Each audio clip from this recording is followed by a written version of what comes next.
안녕하세요. 여러분, 보석상 문제라는 것이 있습니다. 누가 누구에게 얼마를 줬고 또 누가 어디서 얼마를 잃었고 그래서 나에게 남은 돈의 액수는 얼마인가 뭐 이런 것을 따져서 얼마인지를 맞춰보는 문제입니다. 한때 인터넷 커뮤니티를 달굴 정도로 핫했던 문제인데요. 사람들마다 제시하는 정답이 다를 정도로 의견이 분분한 문제이고 진위는 알 수 없지만 모 은행 신입사원 연수에서 88%나 틀린 문제라는 것으로 유명합니다. 지금 사람 직업 다 뺏어갈 것으로 우려되는 AI는 과연 이 문제의 정답을 맞춰버리고 세상을 지배해버릴지 궁금해집니다. 이 문제를 챗GPT 3.5와 4에게 시켜서 각각 얼마나 잘 맞추는지 확인해보려고 하는데요. 이번 영상에서는 이 확인뿐만 아니라 우리가 사용하는 챗GPT가 내놓는 답의 정확도를 높일 수 있는 기법을 함께 알려드릴 테니 끝까지 봐주시기 바랍니다. AI에게 문제를 맞춰보라고 시켜보기 전에 한번 어떤 문제인지 우리가 한번 보도록 하죠. 자, 문제는 이렇습니다. 보석상 주인은 손님에게 70만원짜리 물건을 팔고 100만원짜리 수표를 받았습니다. 거스름돈이 없었던 보석상 주인은 옆 가게에 가서 수표를 주고 현금으로 100만원을 환전해와서 손님에게 잔돈 30만원을 지불해 주었습니다. 다음날 옆 가게 주인이 현금으로 바꿔간 수표가 부도 수표라며 100만원을 다시 받아갔습니다. 이 보석상 주인이 손해본 금액은 다 합쳐서 얼마일까요? 자, 이런 문제입니다. 자, 잠깐 영상 멈추시고 한번 얼마가 될지 한번 우리 따져보도록 하죠. 자, 정답은 100만원입니다. 맞추신 분도 계시고 틀리신 분도 계실 건데요. 상당히 사람 혼란하게 만드는 문제죠. 자, 이렇게 헷갈리는 이 문제를 한번 챗 GPT는 과연 잘 풀어낼지 한번 해보도록 하겠습니다. 자, 일단 먼저 챗 GPT 3.5부터 해보도록 하겠습니다. 자, 과연 잘 해낼지 해보고 있는데요. 빠른 속도로 오답을 만들어내고 있습니다.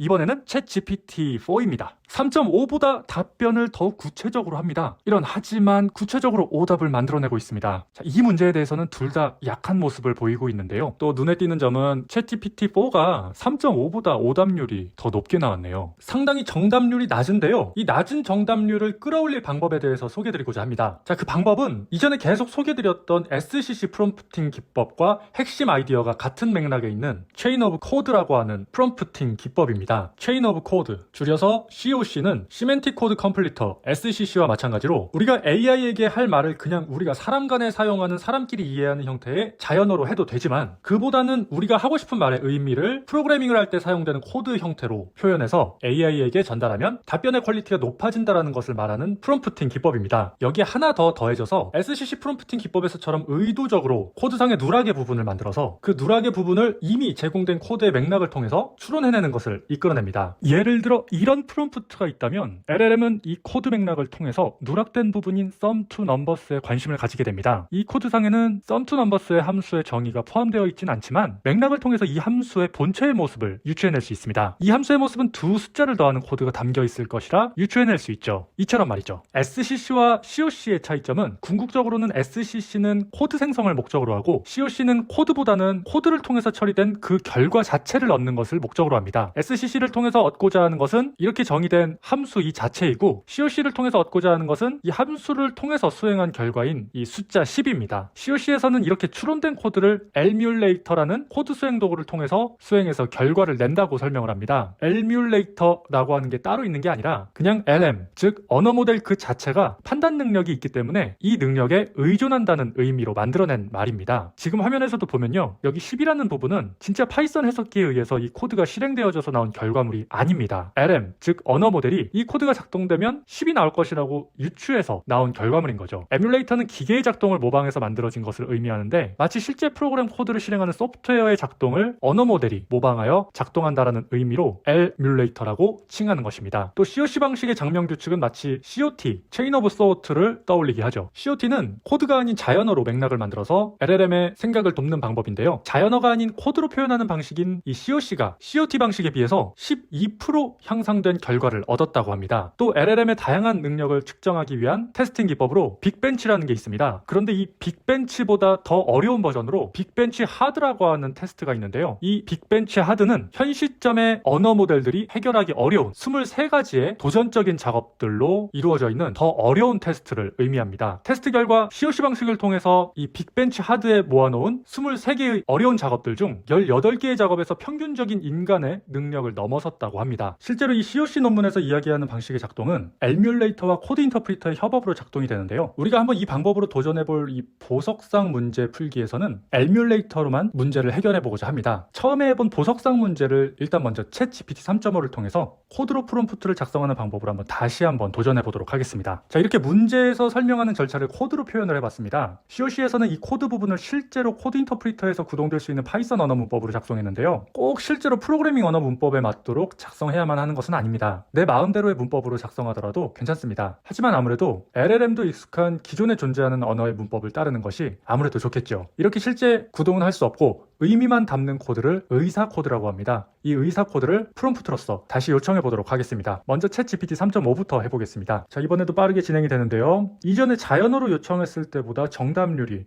높은 것이 확인이 됩니다. 자, 이어서 챗 GPT 4입니다. 4도 자연어로 했을 때보다 정확도가 올라간 모습입니다. 이 코드로 요청을 하는 방법으로 정답률이 자연어로 했을 때보다 상당히 올라간 것이 확인이 됩니다. 물론 이런 테스트는 횟수가 늘어날수록 그 차이는 줄어들게 돼 있습니다. 따라서 14번이라고 하는 횟수는 상당히 적은 횟수이긴 하지만 그럼에도 그 차이가 이렇게 큰 부분은 분명 이 방법은 효과가 있음을 시사하죠. 상당히 유의미한 결과를 내놓는 방법인데요. 한 가지 걸림돌이라고 한다면 프롬프트를 코드 형태로 작성해야 된다는 점입니다. 자, 그래도 진짜로 작동시키기 위한 코드를 작성하는 것이 아니라 의사를 전달하기 위한 목적으로 코드를 작성하는 것이기 때문에 조금은 부담이 줄어들 수도 있는 부분이긴 합니다. 그럼에도 코드를 작성하는 것은 기본적으로 코드로 생각하는 것이 조금은 익숙해져야 수월할 수 있는 부분이긴 합니다. 이 COC 논문에서도 Thinking in Code, 즉 코드로 생각하기라는 표현을 사용했는데요. AI를 잘 사용하기 위해서라도 컴퓨테이셔널하게 생각하는 것, 또 정보를 구조화하는 것에 익숙해지는 것은 이 AI 사용을 위해서라도 앞으로는 누구에게나 필요한 소양일 것으로 생각됩니다. 앞으로 이것을 잘하기 위한 다양한 방법들에 대한 영상들 많이 준비하도록 하겠습니다.